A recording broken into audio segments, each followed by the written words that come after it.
You might have read or seen that Giannis Antetokounmpo was not at Bucks Media Day on Monday on account of having COVID-19, which these days is endemic, only speaking via video call to the assembled press because he was still back in Greece.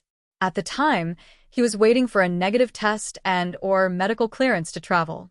He's apparently received it, as head coach Doc Rivers told The Athletic's Eric Nehm after today's practice that he'll be meeting the team in Miami, where the Bucks will tip off their preseason against the Heat on Monday evening. The Bucks themselves just finished the front half of their training camp, the portion taking place in Milwaukee at their own practice facility. Right now, they're airborne to South Florida, where Giannis is heading to as well. Rivers said he would arrive either tonight or tomorrow morning. They'll then continue daily practices at Florida International University for the second half of camp, gearing up to play Monday evening. There's no definitive word yet on whether Giannis will play, and the league doesn't release injury reports during the preseason. But it's a good sign he's at least able to report to camp and hopefully will get up to speed pretty quickly. Some informal summer practices preceded camp in recent weeks, and it's likely he was a part of some of those. Also worth noting is that new point guard Cole Anthony wasn't practicing fully, noted by Doc Nehm that he did everything but contact. When asked what was bugging Anthony, Rivers said he had no idea. I guess we're already in mid-season form as far as press conferences go. The fact that the Miami Heat were able to make the 2025 NBA playoffs despite how ineffective their offensive attack was last season is impressive. Miami ranked in the bottom 10 in the NBA in both points scored per contest and offensive rating during the 2024-25 regular season. The Heat then averaged just 95.5 points per game in the first round of the playoffs against the Cleveland Cavaliers. It seems as if the Heat realized that their offense needs some reworking. NBA insider Zach Lowe indicated that they are doing something dramatic to make their offense look very different in the coming season. Lowe didn't specify as to what the Heat may be doing to alter their offense, but he did say that Miami has seemingly hit a wall with mid-range jumpers and dribble handoffs.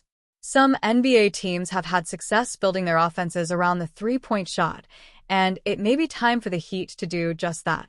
They do have some players who could help if they were to embrace a modus operandi on offense that involved letting it fly from deep early and often.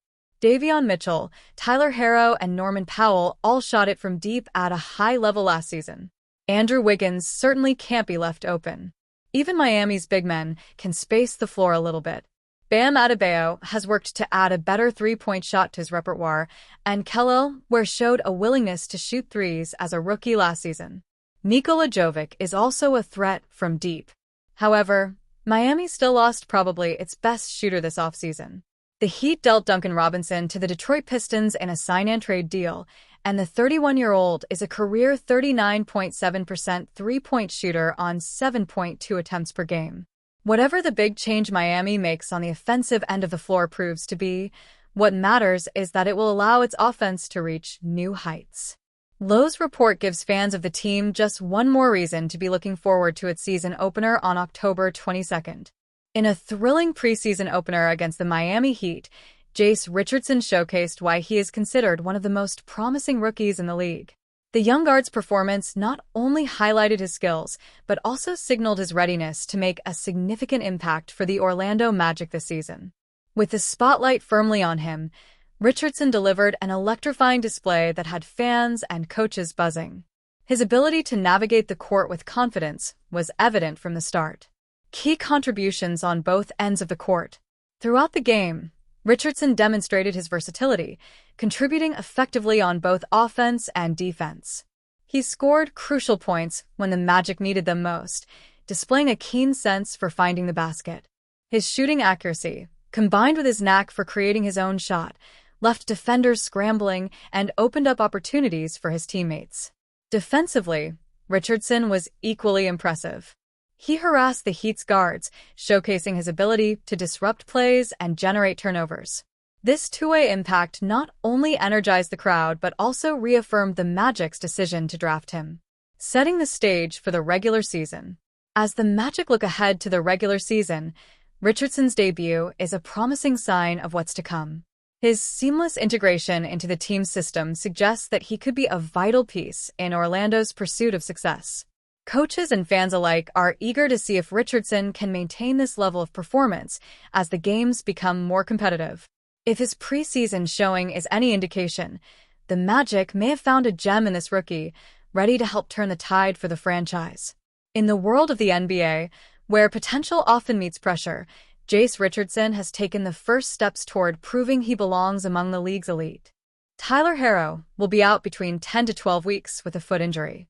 This recent injury adds to a pattern of lower body injuries which can possibly affect his earning potential. Last season he also had a lower body injury, and he was out 18 games. Herro's impact as an NBA player is in his quickness. He is up for an extension soon that could be for 3 years and $150 million. Herro's lower body injuries. ESPN ranks Herro at number 68 in their top 100 NBA players list. Herro's injury last year that kept him out 18 games was listed, as well as his current injury status. Since 2022, he has missed games with Achilles soreness, ankle and foot injuries. Coach Spoelstra and Coach Quinn have worked with him to improve his shot profile to mirror Steph Curry's. That demands him playing more off the ball, running through screens, timely drives to the basket, etc. It will tax his lower body more and more. Steph Curry has suffered severe ankle injuries during his career.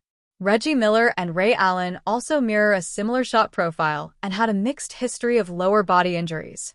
Herro had an extra bone removed from his foot which will cause him to miss between 8 to 12 weeks this season. Perhaps the extra bone will solve Herro's injury problems. He was telling Coach Spoelstra that he wanted to return in 6 weeks. It is not about enthusiasm, but the prospect of missing future salary opportunities. Herro's burden for the Heat. Tyler Herro is possibly in the right place at the right time. He was an all-star last season and is now the number one offensive option on the Heat. He still has 2 years left on his contract at $31 million per year. As per the Miami Herald, if no agreement is reached this season, Herro is eligible for a 4-year extension for up to $206 million in the 2026 offseason. Pat Riley and his basketball stars have a checkered history. Most of the time, Riley has been stingy giving extensions because of the players' ages. The most notable being the fallout between the Heat and Wade in 2016 when he was not given an extension. Wade is the exception as he had already won championships for the Heat.